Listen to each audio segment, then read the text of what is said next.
Hello and a warm welcome to World Business Report. I'm Susannah Streeter.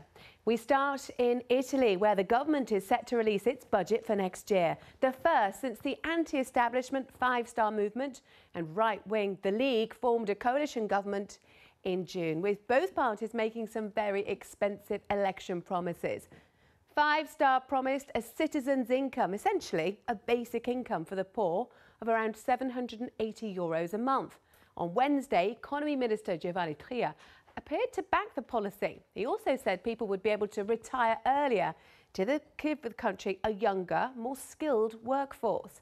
The League promised tax cuts during their campaign, and Mr. Tria suggested these could also be on the way, starting with corporate taxes next year and extending to individuals in coming years. So how will all of this be paid for? Well, the big worry for global markets is Italy's debt. Relative to the size of the economy, it's second highest in Europe after Greece, 130% of GDP. Well, for more on this, we can speak to Luca Bernardinetti, who's chairman and CEO of Mahanakorn Partners and director of the Italian Chamber of Commerce, who's in Bangkok. Hello there. Thanks very much for coming onto World Business Report today to talk about this, because just last week there appeared huge splits within the cabinet, didn't there, about this idea of a universal basic income. Now it seems that Giovanni Tria is on side. Well, that's correct. Good morning, first of all, Susannah. Thank you for having me on the program. Well, it all starts with Italy's debt to GDP ratio, which hovers around 1.32, as you mentioned, which means that the country's public debt amounts to 132% of its gross domestic product.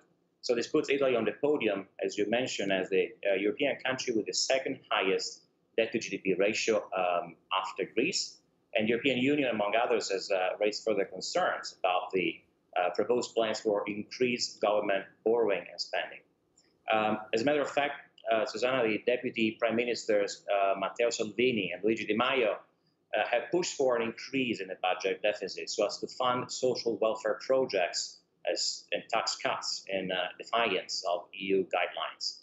I would say that this is most nerve-wracking for the financial markets because of, for example, the introduction of a universal basic income for poor Italians, which was campaigned on by the Five-Star movements, and the flat tax pledged by the League, were very popular with Italian voters who were fed up with austerity measures. And conversely, investors fear the measures will increase Italy's budget deficit and its already large debt pile.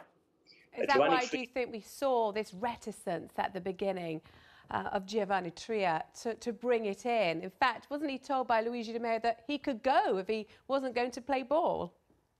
Well, Giovanni Tria, is being the Minister of Economy and Finance of Italy, is unaffiliated with either governing party. So he's expected to come out with a draft budget today that maintains Italy's commitment to the Eurozone on one hand, and also makes good on the two parties' electoral pledges.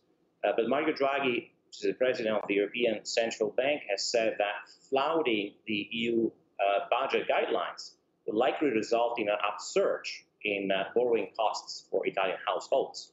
So as a direct consequence, I think we're likely to witness an increase in the bond yields, which are a barometer of a country's financial health. This has been increasing throughout the years. Higher yields pose risks for Italian banks, which, by the way, let's mention that they own almost 20% of the nearly €2 trillion of outstanding government debt.